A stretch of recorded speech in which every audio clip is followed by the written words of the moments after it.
Bon, mais ça, c'est pas mal. Donc, je vais peut-être aller réunir les deux versions.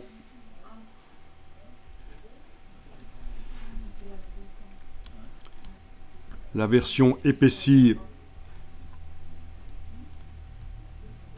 là. La version affinée, là. Voilà. Et j'ai mon logo en vectoriel. Super.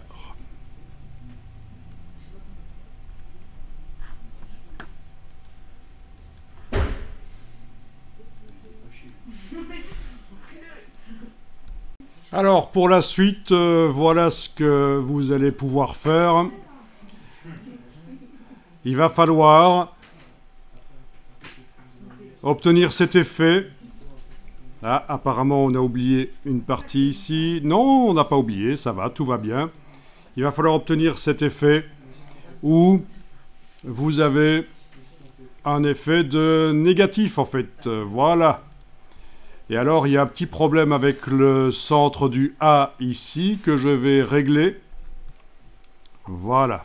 J'ai mis en pause d'enregistrement et j'ai réglé le problème, donc je voudrais voir si vous arrivez à le faire. Donc l'idée, c'est d'avoir ça, en effet, d'avoir la possibilité de déplacer et de faire des tests. Alors, une fois que le test est bon, que j'ai obtenu un truc pas trop mal, je peux le dupliquer. Et je continue à tester.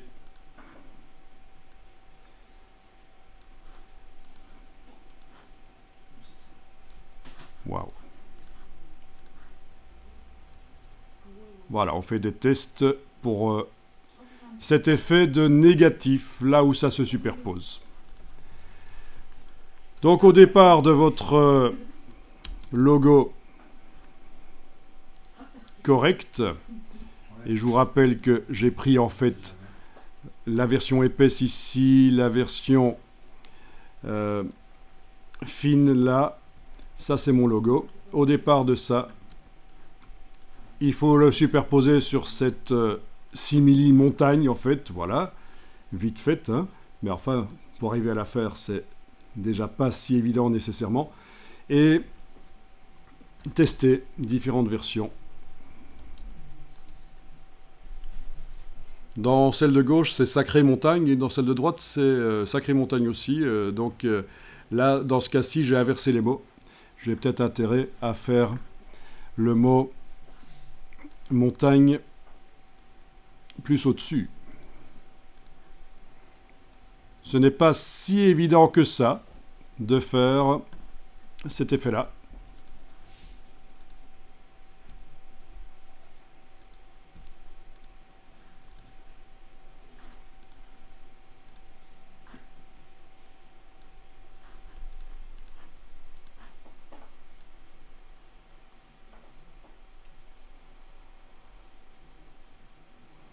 Voilà, pour une marque de chocolat ou je ne sais quoi, ça peut passer, ça peut être un test, un premier test.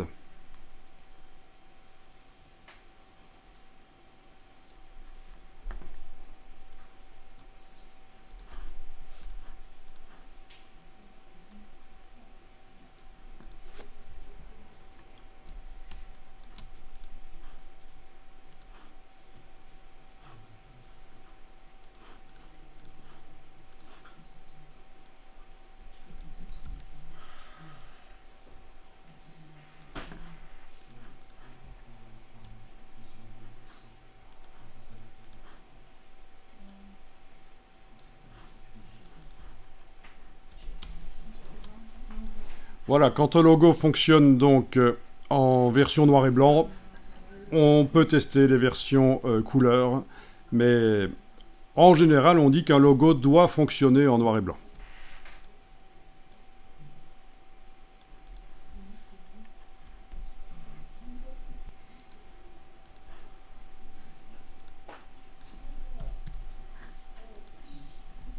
Alors, comment faire? Vous avez vos textes vectorisés là, pas de problème.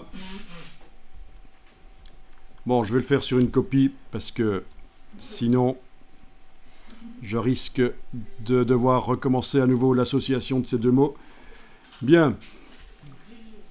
Donc évidemment, on commence avec un polygone. On commence avec un polygone et je trace en enfonçant les touches au clavier pour déterminer le nombre de côtés. Et puis touche Shift. Voilà. Touche Shift, toute majuscule pour le caler sur l'horizontale. Bien sûr, voilà. Ensuite, je prends la flèche blanche et je vais sélectionner uniquement le sommet ici. Je clique à côté, j'englobe et avec le gizmo d'arrondi, je vais pouvoir faire l'arrondi. Voilà. Donc c'est le widget angle. Si vous sélectionnez avec la flèche blanche un ou plusieurs points, d'ailleurs je vais sélectionner ceux d'en dessous, tiens, comme ça en les englobant, vous avez les widgets d'angle qui arrivent et on peut déterminer les arrondis. Et si vous voulez sélectionner la forme avec la flèche noire, ça va agir sur tout en fait, les arrondis. Oui, touche contrôle ou commande, ça agit sur tout. Mais là, le plus intéressant à faire avec ça, c'est avec la flèche blanche d'englober un des sommets et de jouer seulement sur un des angles. Ok.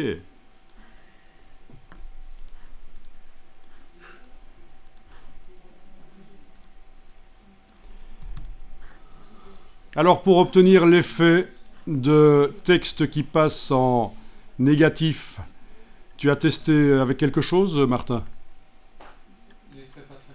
Avec Pathfinder, avec une exclusion, c'est ça? Ok. D'abord, il y a quelque chose à faire ici. Non? Oui, je pense qu'il vaut mieux décomposer, objet décomposé, parce que sinon, si je fais commande Y, ah, quoique. On peut encore changer les côtés, là, je crois. Oui, objet décomposé. Voilà, c'est une forme vraiment basique, c'est certain. Ok. Donc, je vais essayer ici, avec celui de gauche, le Pathfinder, pour voir ce que ça donne. Je sélectionne donc le tout en englobant. Vous savez que dans la palette des calques, pour vous y retrouver, il n'est pas interdit de créer un nouveau calque et d'y transférer ce que vous venez de sélectionner. Parce que sinon, il y a énormément d'objets sur ce calque, évidemment. Donc en créant un nouveau calque, mais ce n'est pas obligatoire, hein. En créant un nouveau calque avec le signe plus dans le bas de la palette des calques, je transfère ce qui est sélectionné, je verrouille le... et je peux même enlever l'œil en face des autres, mais non, je vais garder l'œil. Mais en tout cas, voilà, sur un calque, j'ai les 3 objets, et c'est quand même un peu plus facile pour s'y retrouver. Ok. Tiens, c'est resté un polygone dont le nombre de côtés est modifiable. Il indique polygone, oui. Par le... Moi, je l'ai enlevé, mais chez vous, Ah oui, tu l'as enlevé comment? j'ai juste fait Pathfinder Réunion. Ah oui, Pathfinder Réunion pour le finaliser. Parce que c'est vrai que ici, là, en fait, dans le panneau propriété, le nombre de côtés peut encore être modifié. Bien vu. Eh bien, on en apprend tous les jours. Cette technique du Pathfinder finalisée sur une forme seule, figure-toi que je ne connaissais pas. Voilà, bien vu. Donc j'en apprends tous les jours. C'est ça que doit être l'enseignement. Ça va dans les deux sens. C'est un laboratoire. Ok, donc c'est un vrai tracé. Bien. Alors donc, il y a peut-être quelque chose qui serait intéressant à faire pour la suite. C'est ceci. Parce qu'on a affaire à 2 mots qui sont composés de plusieurs formes indépendantes. Si je fais ceci avec la flèche noire et que j'englobe ça, je peux faire menu sélection, mémoriser. Je ne sais pas si vous saviez que dans Illustrator, on peut mémoriser des sélections. Sélection mémorisée. Et dans la boîte qui s'ouvre, je vais l'appeler mot montagne, par exemple. Voilà, mot montagne, voilà. OK. Et je vais sélectionner ensuite uniquement sacré. En fait, chez moi, comme j'avais déjà fait une mémorisation, ça sélectionne tout, mais il faut bien, chez vous, bien tout englober, y compris l'accent. Voilà. Sélection mémorisée. Je vais appeler ça mot sacré. Voilà, sacré. Ok, on va mettre comme ça. Ok, et donc dans le bas du menu sélection, j'ai les deux sélections possibles, le mot montagne et le mot sacré. Ça sera peut-être plus facile pour la suite si on doit les bouger au moment où tout est réuni en une forme, parce que c'est ça qui va être fait. On va réunir à un seul niveau le polygone et toutes les formes qui composent les deux mots. Donc je sélectionne tout ça. Et toi, Martin, tu as utilisé ici l'option d'exclusion. Oui, avec un filtre exclusion. Un filtre exclusion, c'est-à-dire... Mais dans les filtres, on peut mettre Pathfinder et j'ai essayé un peu. Ah, tu as essayé ça et ça n'a pas marché. Non. Dans les filtres où ici, effet Pathfinder, oui, mais ça revient pas au même. Donc, à partir de là, sélection mot montagne. Je le bouge avec la flèche noire. Est-ce que ça marche? Oui, mais en fait non, ça marche pas parce que ils n'ont pas été réunis en un seul en un seul objet. Si on veut un effet d'exclusion, il faut absolument qu'ils soient réunis en un seul objet. Je réessaye, je sélectionne les trois et je clique cette fois-ci vraiment sur le bouton. Ah, ça m'a fait un groupe. Et dans le groupe, j'ai des tracés. Voyons ce qui se passe si on déplace le mot montagne. Donc menu sélection mot montagne. Il veut plus sélectionner. Ah ben, il va falloir que je l'englobe alors. Avec la flèche blanche plus, puisqu'il fait partie maintenant d'un système. Voilà. On voit déjà que entre eux... Ah ben non, ça a été finalisé. Voilà, ça a fait un trou. Pas bon. Ok, ok.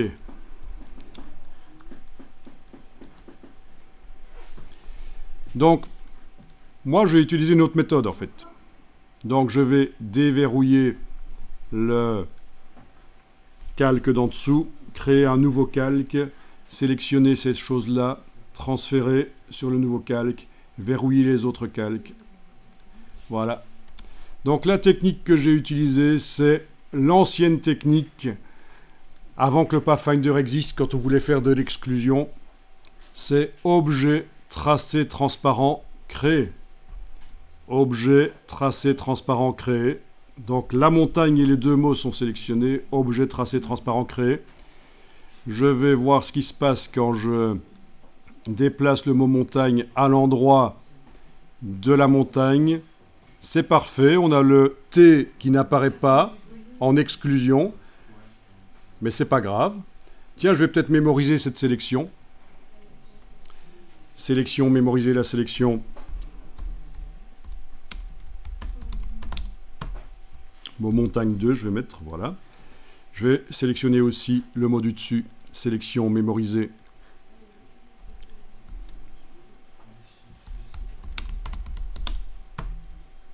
Voilà. Comme ça, par le menu sélection, je peux sélectionner l'un ou l'autre. Qu'est-ce que j'ai obtenu dans mon calque 3, là, quand j'ai fait objet tracé transparent créé? J'ai obtenu un tracé transparent. Donc vous savez ce que c'est un tracé transparent dans Illustrator. C'est plusieurs objets au même niveau, et là où ils sont, ils s'excluent. Ils font des trous.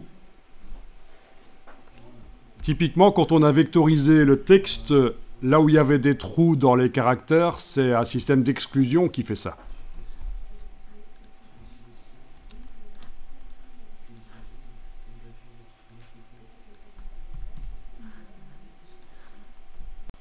Donc, en effet, certaines lettres, ça ne marche pas.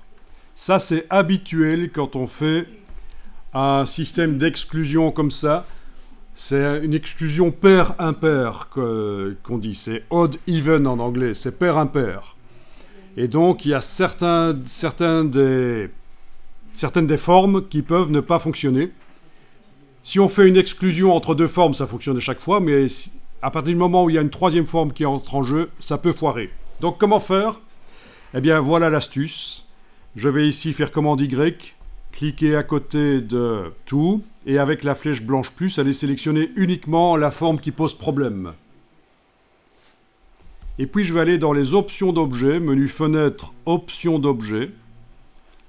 Dans les options d'objet, j'ai fait apparaître précédemment les options, parce qu'elle peut arriver comme ça, en fait, la palette options d'objet. Mais je vais demander de tout afficher. Et là, vous avez le sens de construction de la forme.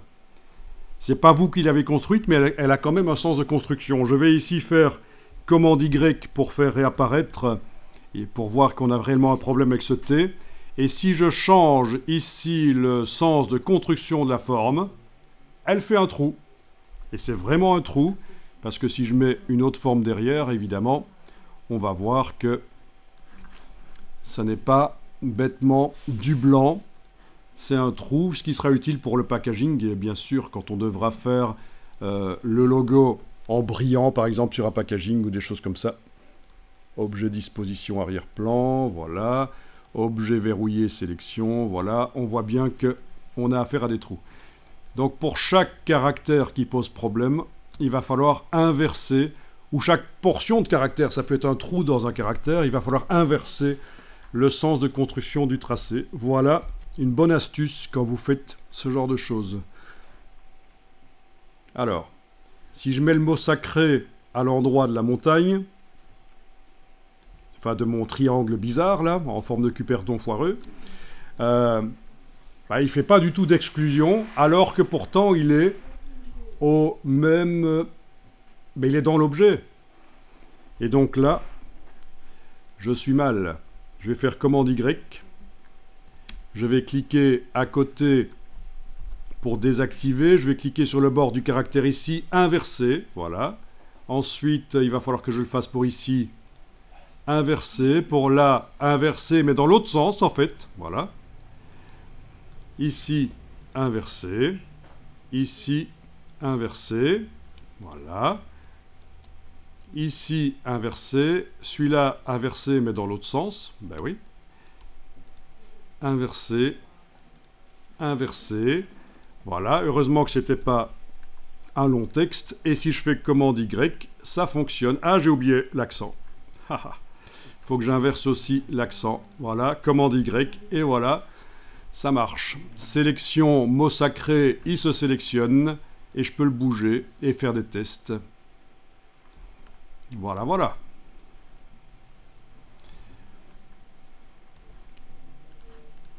À partir de là, régulièrement, je vais copier sur le côté les versions qui me paraissent géniales.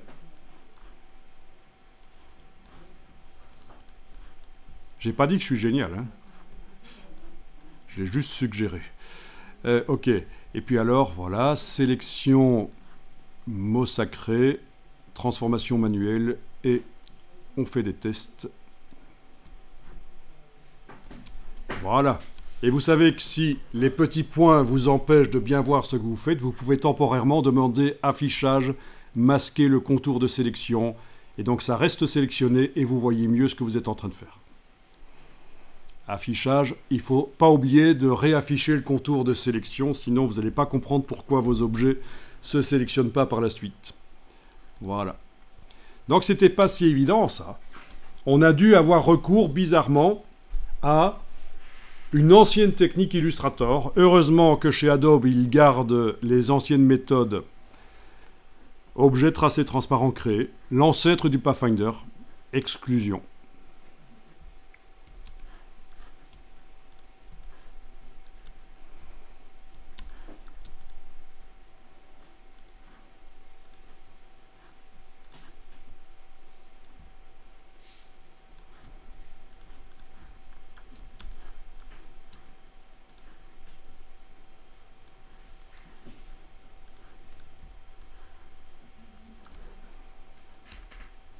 Donc c'est un effet graphique qui peut être intéressant quand on doit faire des logos rapidement. Ça peut aider. Évidemment ici c'est un peu du n'importe quoi, c'est une explication, je ne me suis pas vraiment concentré sur ce que je fais. C'était des explications techniques, mais avec un peu de talent et de concentration, vous arriverez à faire des choses bien. Quand vous devez faire un logo et que la personne n'a que 50, 100, 150 € à vous donner, ce genre de choses. Le logo, il peut être fait en 10 minutes, et voilà, même si le client est un tout petit client et que vous voulez lui faire plaisir, vous rentrez quand même de l'argent dans la caisse grâce à ce genre de technique graphique. Ici, c'est l'exclusion, mais il y en a d'autres, hein, des techniques pour faire des logos rapidement. De plus en plus, les logos, c'est concurrencé bien sûr par les systèmes de création de logos en ligne, où vous avez des générateurs de logos. Bien sûr, l'intelligence artificielle aussi concurrence. Donc le logo, ça a toujours été très difficile dans le monde du graphisme. C'est une des choses les plus difficiles, mais ça devient encore plus difficile avec ces systèmes qui automatisent la création de logos. Je ne vais pas ici donner plus d'explications sur ce qu'est un bon logo, quels sont les prix à demander. C'est un peu, ça prendrait un peu de temps, on n'a pas le temps ici, mais voilà. On vous a certainement déjà expliqué quel est le prix à demander pour un logo. En gros, comment on détermine le prix pour un logo? Je vais juste parler de ça. Comment est-ce qu'on détermine le prix d'un logo? Le facteur principal, ce sont les capacités financières du client.